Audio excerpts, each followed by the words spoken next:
সম্প্রতি বিজ্ঞানীরা দাবি করেছে খুব শীঘ্রই সূর্য পশ্চিম দিক থেকে ওঠা শুরু করবে। তাহলে কি আমরা কি আমাদের দ্বারপ্রান্তে রয়েছি? সূর্য পশ্চিম দিক থেকে ওঠার আশঙ্কা করছেন অনেক বিজ্ঞানীরা। অনেক টেলিভিশন চ্যানেলের রিপোর্ট আমরা দেখেছি। প্রথমত অনেক সময় আমাদের দেশে এই জাতীয় রিপোর্টগুলোতে বলা হয় এক জিনিস, আর রিপোর্টে উপস্থাপন করা হয় এটাকে আরো ফুলিয়ে ফাঁপিয়ে ভিউয়ার্স টানার জন্য। যদি ধরেও নেই যে রিপোর্ট যেভাবে করেছে সেভাবে, রিপোর্ট আমি দেখেছি।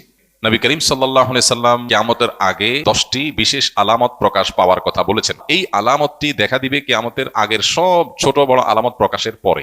সর্বশেষ আলামত হবে এটি। বিজ্ঞানীদের এই গবেষণা যদি সত্য হয়, তাহলে কিয়ামতের আগে যে পশ্চিম দিকে সূর্য উদয় হওয়া কথা হাদিসে বলা হয়েছে, এটি সেটা নিশ্চয়ই না।